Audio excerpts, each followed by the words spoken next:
여러분 혹시 인터넷 때문에 뇌가 생각하지 않는다는 이야기 들어보셨어요? 오늘은 니콜라스 카의 책 생각하지 않는 사람들을 챕터별로 쉽고 재미있게 리뷰해 보려고 해요.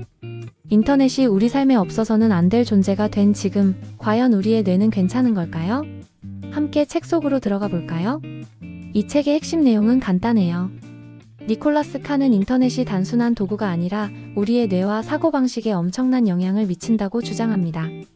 인터넷이 정보의 바다를 선물했지만 우리의 주의 집중 능력이나 깊이 생각하는 능력은 약화시키고 있다는 거죠. 충격적이지 않나요? 주요 주장들을 좀 더 자세히 보면요. 첫째, 뇌 가소성이에요.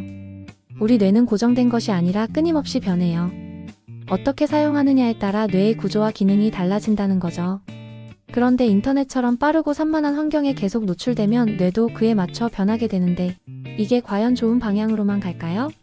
뇌도 좋지 않은 방향으로 사용되면 악순환에 빠질 위험이 있다는 경고입니다. 둘째, 미디어의 영향이에요. 미디어는 단순히 정보를 전달하는 수단이 아니라 우리가 생각하는 방식 자체를 형성해요. 인터넷은 우리가 정보를 엄청나게 빠르게 소비하게 만들죠?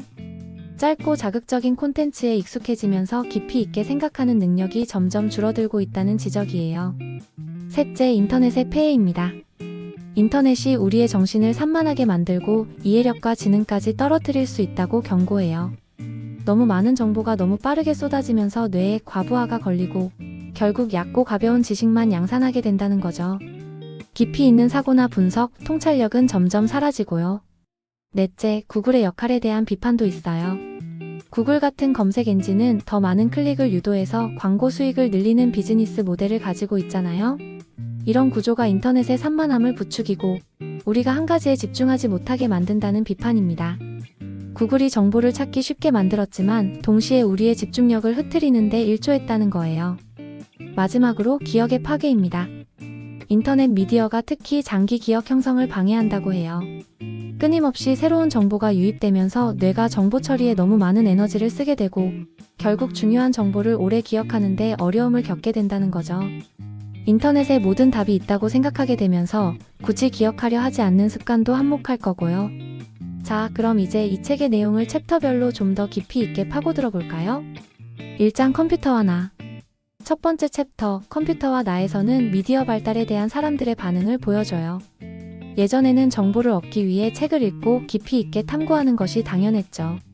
저자는 인터넷 이전에는 마치 바닷속을 헤엄치는 스쿠버 다이버처럼 언어의 깊은 바다를 탐험했다고 말해요. 그런데 지금은 어떨까요? 제트스키를 타는 사람처럼 겉만 훑고 지나간다고 표현합니다. 즉, 인터넷이 등장하면서 우리는 깊이 있는 독서나 사색보다는 빠르고 표면적인 정보 습득에 익숙해졌다는 거예요. 마치 빠른 정보 소비가 미덕인 것처럼 느껴지기도 하죠. 이 챕터를 읽으면서 여러분은 어떤 생각이 드셨나요? 혹시 나도 모르게 제트스키를 타고 있지는 않은지 돌아보게 됩니다. 2장 살아있는 통로. 두 번째 챕터 살아있는 통로는 뇌 가소성에 대해 이야기합니다. 뇌는 고정된 기관이 아니라 우리가 어떻게 사용하느냐에 따라 변화하고 발달한다는 것이 핵심이에요. 마치 운동을 하면 근육이 발달하듯이 뇌도 우리가 집중하고 학습하는 방식에 따라 물리적으로, 정신적으로 계속 변한다는 거죠. 뇌 손상으로 기능을 잃었던 사람들도 반복적인 훈련을 통해 기능을 일부 복구하는 경우를 보셨을 거예요. 이것이 바로 뇌 가소성의 예시입니다. 그런데 인터넷의 산만한 환경에 계속 노출되면 뇌도 그에 맞춰 빠르고 얕게 정보를 처리하는 쪽으로 발달하게 되는 건 아닐까요? 이 챕터는 우리가 뇌를 어떻게 사용하고 있는지 성찰하게 만들어요. 우리의 뇌는 우리가 원하는 대로 만들 수 있는 잠재력을 가지고 있지만 동시에 우리가 무심코 빠져드는 디지털 환경에 의해 원치 않는 방향으로 변할 수도 있다는 경고를 던집니다. 3장 문자, 새로운 사고의 도구. 세 번째 챕터, 문자, 새로운 사고의 도구는 기술과 도구에 대한 철학적인 관점을 제시해요. 인류 역사에서 문자가 발명되면서 인간의 사고방식에 엄청난 변화가 일어났죠. 문자는 우리의 생각을 기록하고 다른 사람들과 공유하며 시간을 초월하여 지식을 전달하는 강력한 도구가 되었어요. 문자가 없었다면 우리는 깊이 있는 사유나 복잡한 지식을 축적하기 어려웠을 거예요. 이 챕터는 문자가 인간의 사고를 어떻게 확장시켰는지, 그리고 새로운 기술이 등장할 때마다 인간의 인지 방식이 어떻게 변해왔는지를 보여줍니다. 인터넷 역시 문자와 마찬가지로 우리의 사고방식에 큰 영향을 미치고 있다는 것을 암시하죠. 새로운 기술이 단순히 편리함을 넘어 우리의 정신에 어떤 영향을 미치는지 깊이 생각해보게 합니다. 사고가 깊어지는 단계. 이 챕터는 구체적인 정보가 부족하지만 제목만으로도 중요한 의미를 유추할 수 있습니다. 사고가 깊어지는 단계라는 것은 아마도 인간이 어떻게 깊이 있고 통찰력 있는 생각을 하게 되는지에 대한 내용을 다루었을 것으로 예상됩니다. 이는 독서, 사색, 논리적 추론 등 전통적인 학습 방식이 깊이 있는 사고를 촉진하는 반면 인터넷의 빠른 정보 소비 방식은 이러한 단계를 방해할 수 있다는 논조였을 것입니다. 깊이 있는 사고는 단순히 정보를 많이 아는 것을 넘어 정보를 분석하고 비판적으로 평가하며 새로운 지식으로 통합하는 과정을 포함하죠. 인터넷이 이러한 사고의 깊이를 어떻게 변화시키는지에 대한 저자의 관점을 엿볼 수 있는 중요한 챕터였을 것입니다. 5장 가장 보편적인 특징을 지닌 매체. 이 챕터 역시 구체적인 정보가 부족하지만 가장 보편적인 특징을 지닌 매체라는 제목은 인터넷이 거의 모든 사람들이 사용하는 보편적인 미디어가 되었고 그만큼 우리의 삶과 사고에 미치는 영향이 지대하다는 것을 암시합니다. 인터넷은 이제 단순히 특정 목적을 위한 도구가 아니라 정보를 얻고 소통하고 여가를 즐기는 등 우리 삶의 거의 모든 영역에 침투해 있죠. 이러한 보편성은 인터넷이 우리의 뇌와 사고방식에 미치는 영향을 더욱 광범위하고 강력하게 만든다는 점을 시사합니다. 인터넷이 우리의 인지 구조에 미치는 영향은 이제 특정 계층이나 집단에 국한된 문제가 아니라 현대 사회를 살아가는 모든 사람들에게 해당되는 보편적인 현상이라는 메시지를 담고 있을 것입니다. 6장 전자책의 등장, 책의 종말. 6번째 챕터, 전자책의 등장, 책의 종말. 은 전자책과 종이책의 장단점을 비교하며 미디어 형태가 독서 경험과 사고방식에 미치는 영향을 탐구해요. 전자책 CEO들은 전자책이 훨씬 편리하고 효율적이라고 주장하지만 저자는 종이책이 주는 깊이 있는 몰입감과 선형적 독서 경험이 사고력 증진에 더 유리하다고 봅니다. 전자책은 편리하지만 링크나 멀티미디어 요소들로 인해 독자가 산만해질 가능성이 크다는 거죠. 종이책을 읽을 때는 한 장 한 장 넘기며 이야기에 온전히 집중할 수 있지만 전자책은 언제든 다른 정보로 넘어갈 수 있는 유혹에 노출되기 쉽다는 거예요. 이 챕터는 독서라는 행위의 본질과 어떤 미디어가 우리의 지적 성장에 더 도움이 되는지에 대한 중요한 질문을 던집니다. 여러분은 어떤 책을 선호하시나요? 7장 고개하는 뇌. 7번째 챕터, 고개하는 뇌는 인터넷 미디어가 우리의 뇌에 어떤 부담을 주는지 구체적으로 설명합니다. 인터넷 웹페이지에는 비디오, 링크, 팝업 광고 등 수많은 요소들이 뒤섞여 있죠. 이런 것들이 우리의 시선을 계속 붙잡고 뇌는 끊임없이 주의를 전환해야 해요.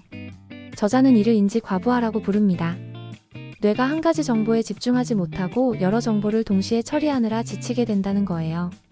마치 서커스에서 여러 개의 접시를 동시에 돌리는 고개사처럼 우리의 뇌가 인터넷 환경에서 끊임없이 고개를 하고 있다는 비유인 거죠. 이런 환경이 지속되면 깊이 있는 사고는커녕 단순히 정보를 처리하는 것 자체도 버거워진다고 합니다.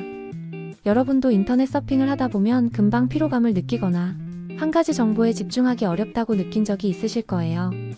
8장 구글이라는 제국. 8번째 챕터, 구글이라는 제국에서는 앞서 언급했던 구글의 비즈니스 모델을 좀 더 깊이 있게 파고들어요. 구글은 전 세계 정보의 대부분을 인덱싱하고 우리에게 필요한 정보를 즉각적으로 제공하죠. 하지만 저자는 구글의 알고리즘이 결국 사용자의 클릭을 유도하고 더 많은 정보를 빠르게 소비하게 만드는 방식으로 설계되어 있다고 비판합니다. 검색 결과가 너무 많고 관련 링크들이 끊임없이 이어지면서 우리는 한 가지 정보에 깊이 몰입하기보다는 다음 링크로 또 다음 링크로 이동하며 얕게 훑고 지나가게 된다는 거예요. 결국 구글이 만들어낸 정보의 제국이 우리의 집중력을 분산시키고 깊이 있는 사고를 방해하는 데 일조하고 있다는 강한 메시지를 던집니다. 구글이 우리에게 정보의 바다를 선물했지만 동시에 그 바다에서 길을 잃게 만들 수도 있다는 경고인 거죠. 9장 검색과 기억. 9번째 챕터, 검색과 기억은 인터넷 검색이 인간의 기억력에 미치는 부정적인 영향을 다룹니다. 우리는 궁금한 것이 있으면 이제 망설임 없이 스마트폰을 꺼내 구글에 검색하죠. 마치 인터넷이 우리의 외장하드처럼 작동하는 시대가 된 거예요.